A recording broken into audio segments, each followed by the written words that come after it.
So, this is really interesting. In fact, I think it's kind of funny. Because today, what we're doing is we're talking about some trade updates that relate to the New York Islanders and this very particular young lad over here, and the Vancouver Canucks. Now, to be honest, a lot of these trade updates are not really like the most frantic things that we should be talking about. It's honestly kind of like humorous. And we also have ourselves another trade talking point that was discussed on a podcast with yet another New York Islanders forward and Mathew Barzal. So this is just going to be kind of a smorgasbord of Canucks and Islanders discourse relating to a bunch of players over here. So let's just talk about where we are talking about stuff. Did that make sense? No, that absolutely did not make sense. I apologize for that. We're talking about Bo Horvat today because of a clip posted by Schaefer and Price on Twitter earlier yesterday morning. A lot of people were wishing or hoping that Bo Horvat would return to play 2C for the Vancouver Canucks again. But Bo gave an update on his trade situation. Now, the clip in question is only a minute long, but essentially, you have yourselves Schaefer going out there and talking about how the New York Islanders are going through a bit of a retool or a rebuild. They traded away Noah Dobson at the draft, but because of this update, because of this direction, we had ourselves some reporting going on from Stefan Rosner, reporting on the Islanders alongside of former forward and assistant to the GM, Matt Martin. Let's see if we can get the timestamp there. There you go. Matt Martin over here, he has taken a front office position with the Islanders. And it turns out, on the Cam and Strick podcast, Matt Martin says that Bo Horvat texted him right away saying, "You better not trade me." And this clip was posted to various responses. I know a lot of Canucks fans generally seem to have very opinionated ideas about Schaefer and Price and the show they have, but Bo Horvat, the trade update goes as follows. He absolutely does not want to leave. He's going all Jordan Belfort on Wall Street here. "I'm not effing leaving. I'm not leaving." And he's telling Matt Martin, "Hey, you better not trade me here now." And I think when Martin was hired, when was that? Matt Martin hired by the Islanders. Can we see that over here? We'll go to his Elite Prospects page, and then we will go to his team stat. This is not Matt Martin. What the hell? This is a total other guy. What in the world? Okay, this is the guy we're looking for. Matthew Martin. Team staff profile of Matt Martin also available. He was hired by the Islanders as the special assistant to the GM, although there's no date. Okay, it doesn't really matter, but when Matt Martin and Matthew Darche were brought in and when the Dobson trade was made, we started to see some discourse as to whether or not the Islanders would go down that retooling territory and whether or not they would send away guys like Bo Horvat or a Mathew Barzal in the process. Now, it's been very apparent now, based off of the update from S&P, that yeah, Bo does not want to be traded. He specifically called out to the management and said, "Yeah, you better not trade me."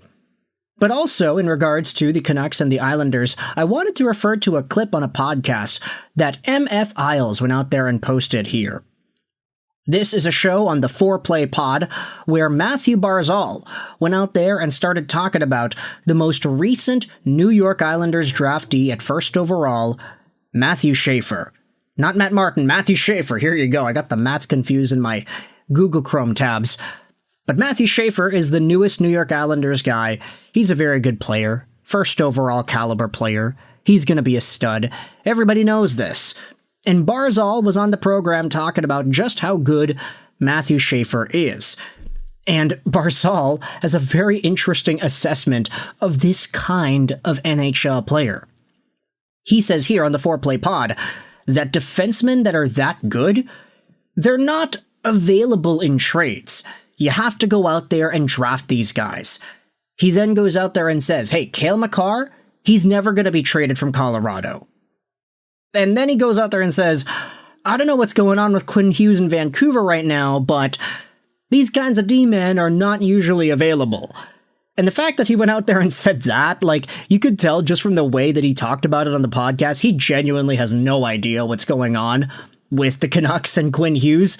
It does paint a picture as to where things might be seen, the optics of how things are around the National Hockey League, where other players and other markets are getting a hold of the Quinn Hughes situation with the Canucks, and it's a little bit ambiguous, you know?